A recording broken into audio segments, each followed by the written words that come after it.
So now that we've gone through and we've talked about some instructional methods, now we're going to go through the assessment and UDL in practice information. Um, oops.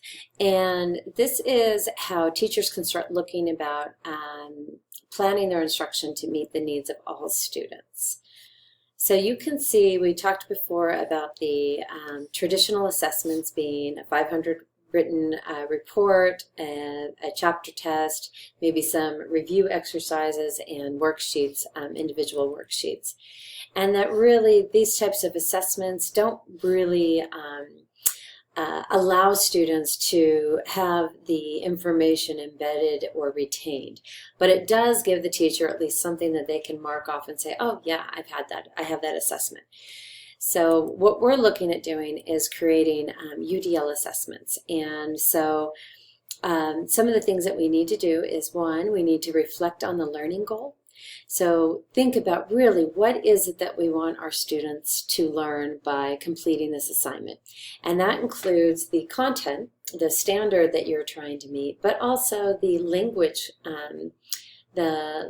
objective that you're also trying to support, because what is the point of education but giving opportunities for reading, writing, speaking, and listening, really improving your way of not only thinking about something but expressing that as well.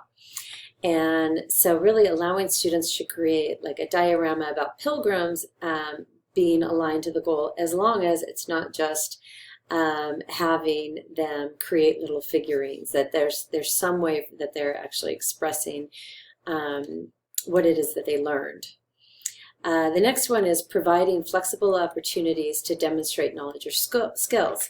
And because each student might have a different learning strength, need, preference, or interest, we can actually be more flexible with how we have students demonstrate their understanding. So I like this one. For some projects, students could be allowed to create a video to demonstrate their knowledge rather than writing that 500-word essay.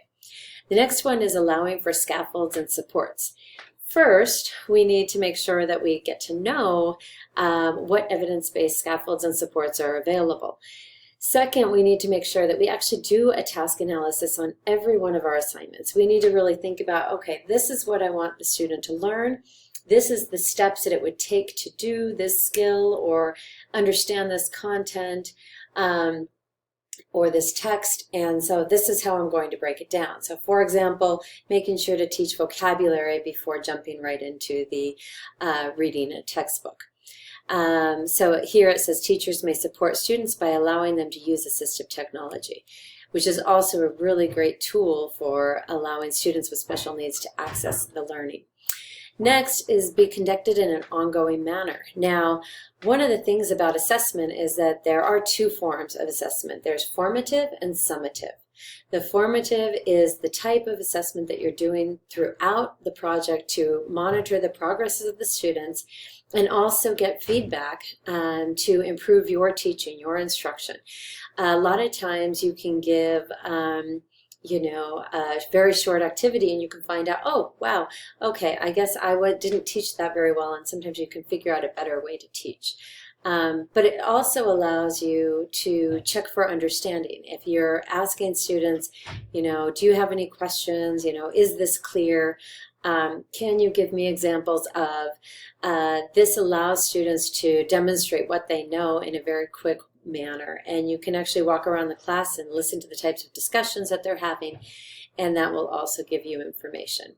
I'm just going to play this very short video of Grace Mayo. In thinking about assessment, we also want to think about the two different types of assessment.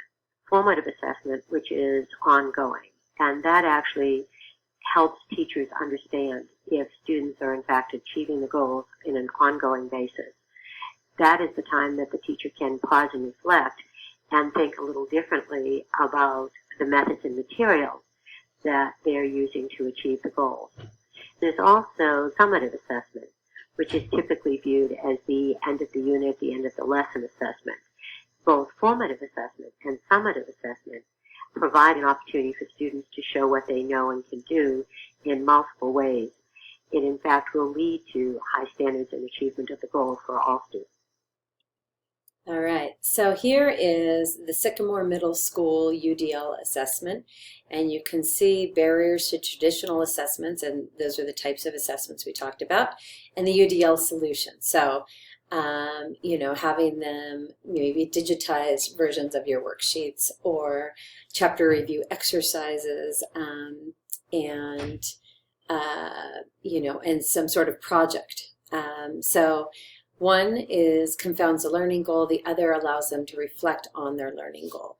The traditional method allows them to regurgitate the information back, providing flexible opportunities to demonstrate the skill or knowledge, gives them different mediums with which to express themselves, which, just speaking about technology, you know, there's been so many changes in the world with the internet, and so us really shifting our way of helping students access the material to support more of what they know on a day-to-day basis is sometimes a good idea.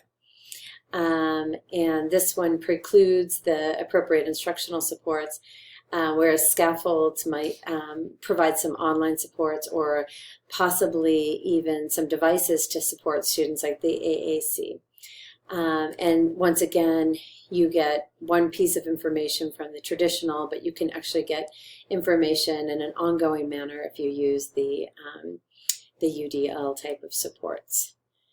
So I'm going to just play this. The grading of assignments is something that must be universally designed as well.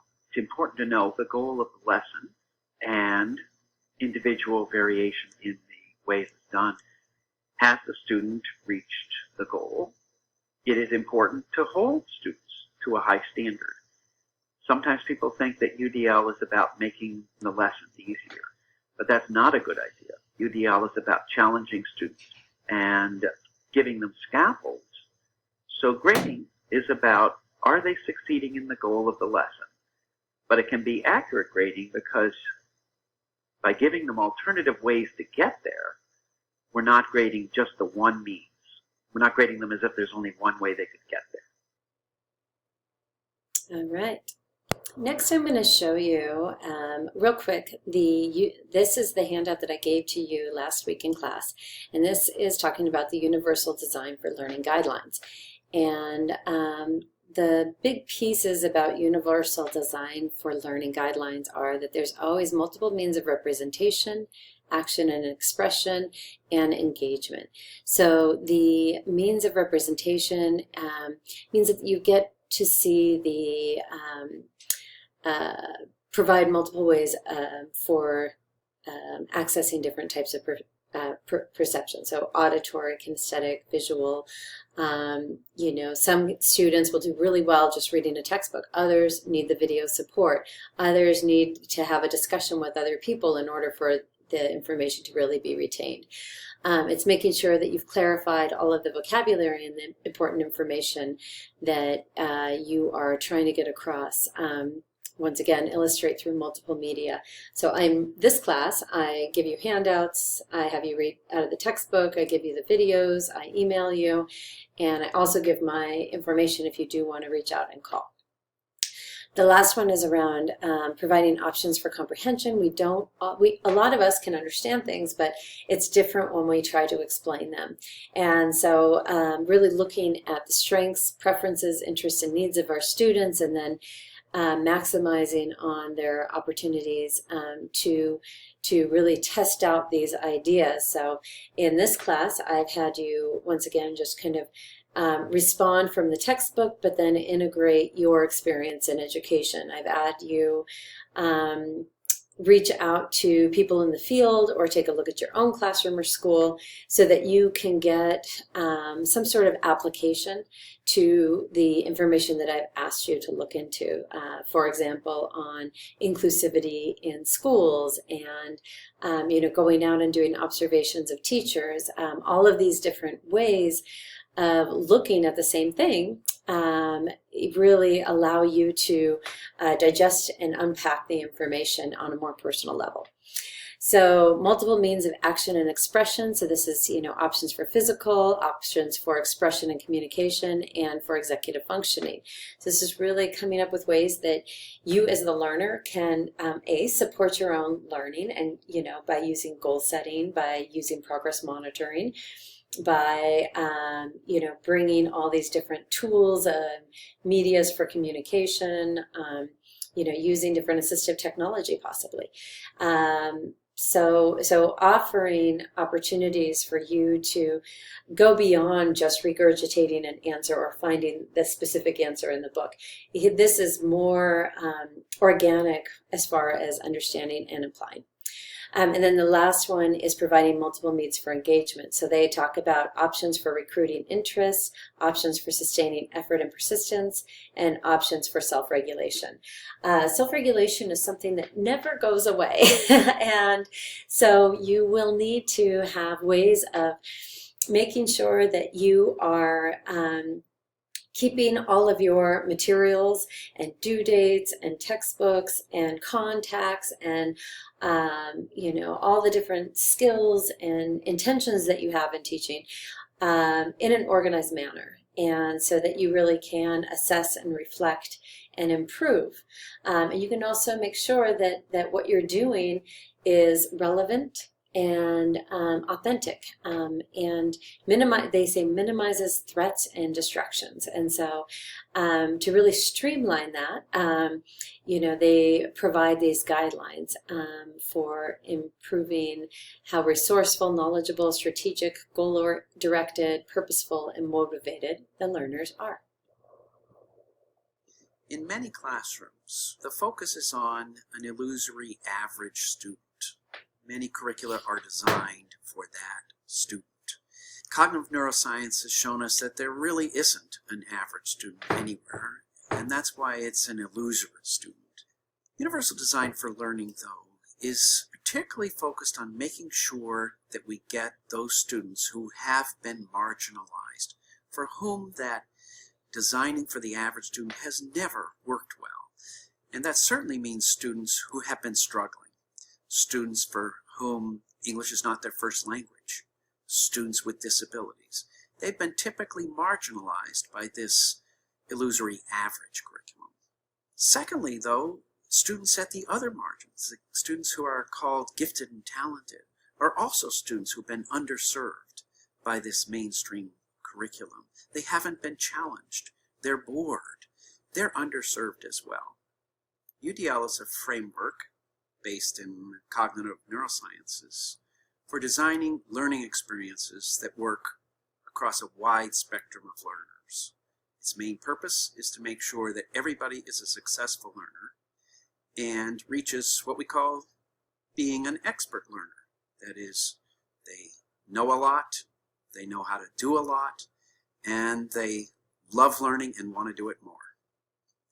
The key to universal design for learning is that we're designing learning experiences which from the beginning are designed to be universal and to make sure everybody learns. And that design is primarily based on the power to be very flexible in allowing choices, in allowing different paths, in allowing for things to be presented in different ways, so that we reach those other two things, universal and everybody learns. The three principles of universal design for learning come from careful analysis of what learning really is, and particularly the research that has been done by thousands of other researchers in cognitive science, cognitive neuroscience, neuropsychology, which have carefully looked at what comprises learning, how does learning really work, and what are its differences among individual learners. From that work, we've abstracted out three simple principles that are involved in any learning situation. How does the learner pick up information? How do they express and act on that information? And how are they engaged by the learning situation?